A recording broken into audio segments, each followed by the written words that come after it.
como é que os autores do Novo Testamento leem e usam as escrituras do Antigo Testamento? É uma pergunta que parece simples, né? Parece. A primeira resposta que vem à cabeça é: eles citam profecias que se cumpriram. E pronto. Pois é. Mas quando a gente olha de perto... A coisa fica muito mais complexa. E, sinceramente, muito mais fascinante. Não é um simples copia e cola. De jeito nenhum. O C.S. Lewis até dizia que o Novo Testamento é uma mistura de citações do Antigo. Exato. E a nossa missão hoje é justamente mergulhar nisso, usando um artigo de uma conceituada Bíblia de Estudo para entender as ferramentas, as razões por trás desse diálogo constante. E isso levanta umas questões bem sérias para quem interpreta a Bíblia. Tipo, os autores do Novo Testamento foram honestos com o sentido original dos textos que eles citaram?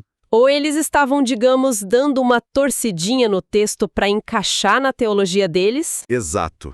E quando eles citavam um versículo, era para a gente lembrar do capítulo inteiro ou só daquela frase? O desafio é tentar entender a lógica deles de uma forma que faça justiça aos dois testamentos. Certo. Então vamos começar pelo mais básico, que é uma questão técnica mais fundamental. Que Antigo Testamento eles estavam lendo? Porque eles escreviam em grego, não em hebraico, né? Muda tudo. A resposta curta é, na maioria das vezes, eles citavam a Septuaginta. Que é a tradução grega do Antigo Testamento. Perfeito. Era a Bíblia da maioria dos judeus e dos primeiros cristãos fora da Judéia. Só que o ponto principal, e o artigo deixa isso bem claro, é que não era um processo mecânico. Não era um Ctrl+C, Ctrl+V. Tinha uma flexibilidade. Uma flexibilidade impressionante. Às vezes eles adaptavam a citação para encaixar na gramática da frase deles em grego. Faz sentido. Outras vezes, parece que citavam de memória, o que causava pequenas variações. E o mais interessante... O quê? Em alguns casos, eles parecem corrigir a Septuaginta para ficar mais perto do hebraico original. Sério? Como assim? Tem um exemplo ótimo em Efésios 4. Paulo fala em não entristeçam o Espírito Santo, citando Isaías. O verbo entristecer é muito mais próximo do original hebraico do que o verbo que a Septuaginta usava, que era provocar. Então foi uma escolha deliberada. Ele sabia que a tradução grega não era ideal ali e ajustou. Exatamente. Mas espera aí. Se eles estavam alterando palavras, citando de memória, como a gente pode ter certeza de que eles eram fiéis ao texto? Isso não soa meio como ajustar a prova para caber na teoria? É uma suspeita legítima. E é por isso que esse estudo é tão bom. O argumento do artigo é que, apesar dessa flexibilidade, os pontos teológicos centrais, sim, raramente dependiam dessas pequenas variações. Eles se baseavam em trechos onde a tradução grega era, sim, fiel bastante ao hebraico. Entendi. A flexibilidade era para comunicação, não para distorção. Isso. O objetivo era se conectar com a comunidade que lia e ouvia em grego na sinagoga. Não era um desprezo pelo original. Ok, então a forma era flexível. Isso me leva a pensar que o propósito por trás de cada citação também devia variar, certo? Não era sempre para provar uma profecia. Exatamente, e é aqui que a análise fica rica. O nosso material organiza os usos em categorias, e entender isso é como ganhar um par de óculos novo para ler o Novo Testamento. Qual a primeira? A primeira é a mais famosa, promessa e cumprimento. É a ideia clássica. A flecha que aponta direto para um alvo no futuro? Perfeito. O Antigo Testamento faz uma previsão e o Novo Testamento aponta para o evento que a cumpre. Mateus faz muito isso. Em Mateus 12, ele cita aquele trecho enorme de Isaías 42 sobre o servo do Senhor. O servo humilde que traria justiça. Isso. E Mateus olha para Jesus e diz, é isso aqui. A promessa do servo está se cumprindo agora nessa pessoa. É direto. É uma previsão. Certo, essa categoria é bem conhecida, mas você disse que tinham outras. Sim, e a segunda talvez seja até mais comum. É o que a gente chama de padrão e realização, ou, num termo mais técnico, tipologia. Tipologia. Aqui não é uma previsão direta, então. Não, é um padrão. Pode ser um evento, uma pessoa ou uma instituição, que serve como um tipo, uma prefiguração de uma realidade muito maior que viria depois. Entendi. Então, se a promessa é uma flecha, o padrão é tipo uma sombra, um eco de algo que vai se repetir de forma mais grandiosa. Analogia excelente. A sombra não é a pessoa, mas tem o contorno dela, né? Pensa no Cordeiro da Páscoa, no Êxodo. Certo. Não tem nenhuma profecia no Antigo Testamento que diga: um dia o Messias será chamado de Cordeiro de Deus. Mas o Cordeiro sacrificial estabeleceu um padrão, um modelo de redenção pelo sacrifício de um substituto. E aí, quando João Batista aponta para Jesus... E diz: eis o Cordeiro de Deus que tira o pecado do mundo, ele está ativando esse padrão. Ele está dizendo que tudo que aquele cordeiro representava de forma temporária, Jesus realiza de forma plena, definitiva. Que fascinante. É como se a história estivesse cheia de easter eggs, de pistas que só fariam todo sentido depois. É bem mais artístico que uma lista de profecias. É uma ótima forma de ver. Paulo faz o mesmo em Romanos 5, quando chama Adão de um tipo de Cristo. Adão, como cabeça da humanidade, trouxe o pecado. Cristo, a nova cabeça, traz a vida. Um padrão que Jesus reverte. Ok, temos a flecha da profecia e a sombra do padrão. Qual a terceira categoria? A terceira é mais pragmática. Analogia e aplicação. E o que seria isso? Aqui, o autor não está reinterpretando o sentido original. Ele só encontra uma semelhança entre uma situação antiga e uma nova, para aplicar um princípio que continua válido. Certo. O exemplo clássico é 1 Coríntios 9. Paulo está defendendo o direito dos ministros receberem um salário. E para provar o ponto dele, ele cita Deuteronômio: não amordace o boi enquanto ele pisa o grão. Espera aí, isso não parece um salto lógico gigantesco? Uma lei sobre um boi para justificar salário de pastores.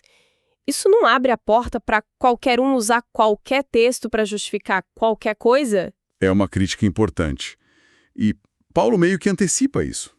Ele pergunta: por acaso Deus está preocupado com bois? O argumento dele é o que os rabinos chamavam de argumento do menor para o maior. Explica melhor. A lógica é: se Deus se importa tanto com a justiça, a ponto de legislar sobre o bem-estar de um boi que está trabalhando, quanto mais ele se importaria com o sustento de quem faz o trabalho espiritual? Exatamente. Paulo não está dizendo que a lei era uma profecia secreta.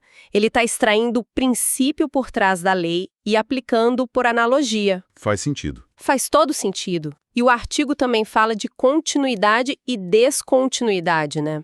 Com a chegada de Cristo. Exato. É a inauguração de uma nova era, o que força uma reavaliação.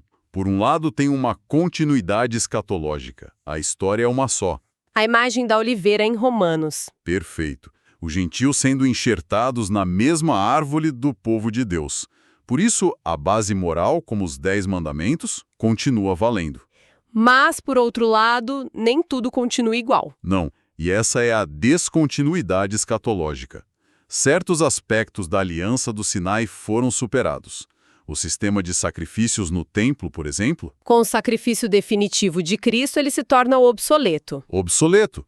Leis alimentares, que serviam para separar Israel dos outros povos, perdem a função quando o povo de Deus passa a incluir todos os povos.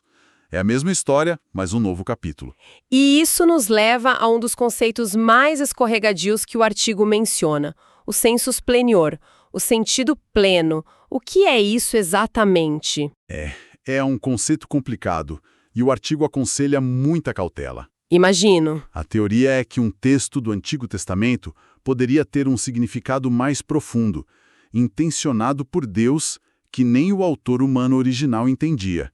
Um sentido que só ficaria claro com a vinda de Cristo. Mas isso soa como uma carta branca para achar significados secretos em qualquer lugar. Exato, esse é o perigo. E o artigo argumenta que muitos casos que parecem ser de sensus plenior são, na verdade, exemplos de padrão e realização que a gente não entendeu direito. E o grande exemplo disso é a citação de Oséias em Mateus, né? O caso de teste perfeito. Mateus 2, versículo 15. A família de Jesus volta do Egito. E Mateus diz que isso cumpre a profecia. Do Egito chamei o meu filho. Só que, no contexto original de Oséias, o filho é claramente a nação de Israel saindo da escravidão no Êxodo. Sem nenhuma dúvida. Oséias está relembrando a história de Israel, não profetizando sobre o Messias. Então, o que o Mateus está fazendo? Para um cético, isso parece uma forçação de barra. Ele está forçando uma conexão que não estava lá. Qual a linha que separa a realização de um padrão de uma reinterpretação conveniente? Essa é a pergunta de $1 milhão. A explicação mais provável, e a que o artigo defende, não é que Mateus descobriu um sentido profético secreto. Certo. É que ele está operando dentro daquela categoria que a gente já falou, padrão e realização. Um dos temas centrais do Evangelho de Mateus é apresentar Jesus como o verdadeiro Israel. Aquele que recapitula e cumpre a história de Israel, mas sem as falhas. Exatamente. Israel, o filho, foi infiel no deserto. Jesus, o filho, é fiel. Israel, o filho, foi chamado do Egito. Jesus, o filho definitivo, também é chamado do Egito. Ah, então ele não está dizendo Oséias profetizou a viagem de Jesus. Não. Ele está dizendo que a vida de Jesus cumpre, ou seja, preenche de significado o padrão da história de Israel. Jesus é o Êxodo em pessoa. É muito mais sutil. E olha só que interessante um ponto final que a nossa fonte levanta. Essas interpretações não eram um código secreto, só para iniciados. Como a gente sabe disso? O livro de Atos. Ele mostra Paulo indo às sinagogas e argumentando publicamente a partir das escrituras do Antigo Testamento. Eles abriam os rolos, debatiam. Lembro da passagem que elogia os bereanos. Exatamente. O texto elogia os judeus de Bereia porque eles examinavam as escrituras todo dia para ver se o que Paulo dizia fazia sentido. O que implica que os argumentos eram racionais, abertos ao debate, não eram acredite porque eu estou dizendo. Era um veja como as coisas se conectam. Então, no fim das contas, a relação entre os testamentos não é uma linha reta. É mais como uma tapeçaria, um diálogo, onde os autores do Novo Testamento se viam como herdeiros interpretando essa longa história à luz do que eles acreditavam ser o clímax de tudo. Sim, a vida, morte e ressurreição de Jesus como a chave de leitura para tudo que veio antes. E fica aqui uma reflexão final que o próprio material sugere. Essa prática de citar e desenvolver escrituras anteriores, isso não começou com o Novo Testamento. Não mesmo. O próprio Antigo Testamento já fazia isso. Salmistas meditando sobre Gênesis, profetas se referindo à lei de Moisés. E isso levanta uma questão intrigante para a gente pensar. Qual? O método de interpretação do Novo Testamento é uma inovação tão radical assim? Ou é, na verdade, a continuação de uma tradição muito antiga, da própria Bíblia, de reler e aplicar suas próprias escrituras a novas realidades?